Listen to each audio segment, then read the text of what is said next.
Radhe Radhe everyone. I hope आप सब अच्छे होंगे, आप सबकी तैयारी अच्छी चल रही होगी। तो आज है डे 6 और 14 मार्च। तो सुबह 5:30 बजे से मेरी शुरुआत होती है। तो यहाँ पे सबसे पहले मैंने अपने उठ के सबसे पहले टू डू लिस्ट बनाई थी, वो दिखा देती हूँ आपको।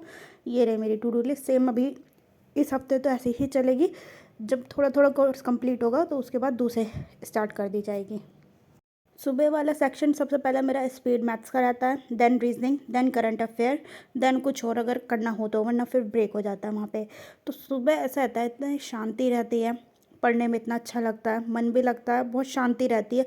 क्योंकि दिनों में इतना शोर रहता है, बाहर से कुछ आवाज़ आ रही है, कभी कोई आ रहा है, कभी कोई जा रहा है, तो बहुत डिस्टर्बेंस होता है। तो अगर आपको भी ऐसा होता है, या तो आप लाइब्रेरी ज्वाइन करो, या तो आप सुबह उठ के पढ़ सकते हो।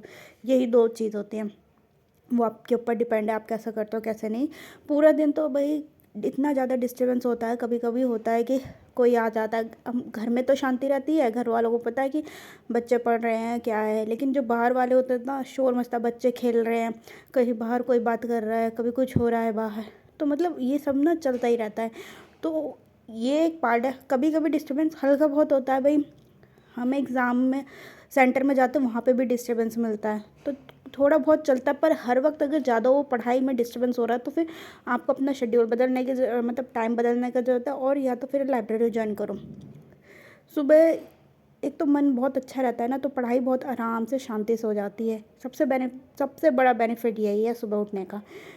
थोड़ा थोड़ा टाइम बनाओ, जैसे अभी 6 बजे स्टार्ट करो, फिर 5 बजे, ऐसे करते करते 15-20 मिनट, आधा घंटा पीछे होते होते 4 बजे का करो। सबसे बेस्ट शेड्यूल है सुबह 4 से 10 बजे तक का। और यहाँ से 6 घंटे तो आराम से हो जाते हैं। तो 6 घंटे में अगर 5 घंटे भी पढ़ते हो ब्रेक ले लेके, 5-5 10-10 मिनट का ब्रेक, और ऐसे ही आप 5 घंटे भी पढ़ते हो, तो वहाँ से प्रोडक्टिव निकल गया 5 घंटा। फिर 2 से 3 घंटे का 3 घंटे का ब्रेक ले लो। 2 से 3 घंटे का आप उसमें अपना काम करो, नहाओ, खाना पीना, ब्रेकफास्ट, जो भी आपको करना, आपको सोना आराम करना है, या फिर कुछ और, जैसे आपको जो भी काम हो वो कर लो, अपना आराम भी कर सकते हो। तो फिर यहाँ पे दोपहर से फिर से शेड्यूल शुरू कर दो। 2 बजे से क्या होता है, 2 बजे से आप फिर स्टार्ट करोगे, 2 से 4 करो, फिर 15-20 मिनट का ब्रेक लो, फिर 4:30 से लेकर 7 बजे तक का करो। तो देखो आपको बहुत टाइम निकल रहा है, अच्छा खासा टाइम निकल रहा है। उसके बाद भी आप 7 साढ़े 7 तक फ्री हो जाओगे।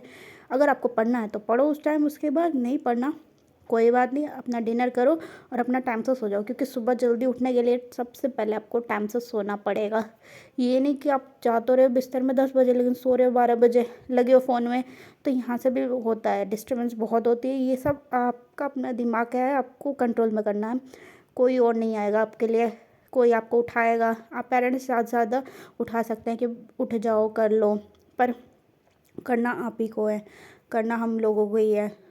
मैजिक ऐसे नहीं होता कि आप बस अपना थोड़ा बहुत पढ़ ली और भगवान ने वहाँ से जादू की छड़ी घुमा दी और आपका हो गया। भाई देखो, भगवान भी देखता है कि कौन मेहनत कर रहा है डेली, कौन क्या कर रहा है, कौन आराम कर रहा है, कौन आलस कर रहा है। तो मेहनत भी होती है, भगवान वहाँ से ऊपर से देखते हैं भाई, हर जगह से उन्हें पता चलता है कि आप कि भगवान हर एक चीज़ को नोटिस करते हैं। ये बच्चा अच्छा ज़्यादा मेहनत करा तो ऑफकोर्स इसको देना ही देना है, इसकी ज़िंदगी में बहुत अच्छे दिन आएंगे। तो ये सब चीज़ें ना, मैजिक तभी हो पाता है जब आप अपनी पढ़ाई भी करते हो, साथ में दूसरों की हेल्प भी करते हो। हेल्प ज़रूर करना चाहिए, ये मत सोचो कि मैं दूसरों की हेल्प क्यों करूँ या क्या मेरा फ़ायदा है। हमेशा फ़ायदा नहीं देखना चाहिए, थोड़ी बहुत अगर आप किसी की हेल्प भी कर सकते हो ना, तो ज़रूर हेल्प किया करो। और देन इसके बाद मैंने अपने करंट अफेयर और एडिटोरियल का सेशन किया था भाई। वहाँ मैंने सुबह अपने मैथ्स और रीजनिंग करी थी मेंस की, फिर करंट अफेयर, एडिटोरियल, यहाँ से ही एडिटोरियल करा रहे थे। यहाँ पे एडिटोरियल का रिवीजन था, सैटरडे था, तो रिवीजन करवा रही थी मैम।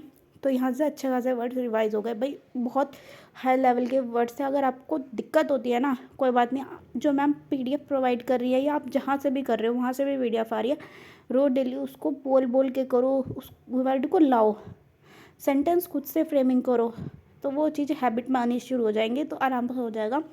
और देखो, वोकैब, आरसी मेन पार्ट है इंग्लिश का। इसके बिना कोई भी चीज़, मतलब आपका पैराजम्बल हो गया, ठीक है, आपके मतलब और भी क्लोज टेस्ट हो गए, एरर डिटेक्शन हो गए, बहुत सारी चीज़ें रह जाएंगी। देखो ये मेरे आज रीजनिंग और मैथ्स का था।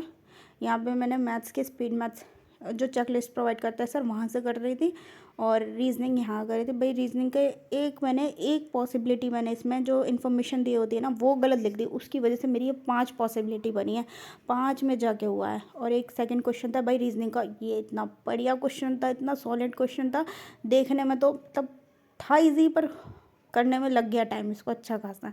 और ये रहा आगे का पार्ट।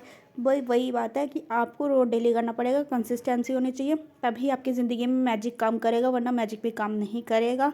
रोज़ डेली पढ़ो, थोड़ा पढ़ो, ज़्यादा पढ़ो, वो आप पे डिपेंड है, लेकिन करो। होप सो मेरी वीडियो आपको अच्छी लगी तो प्लीज़ सब्सक्राइब करें। Thank you.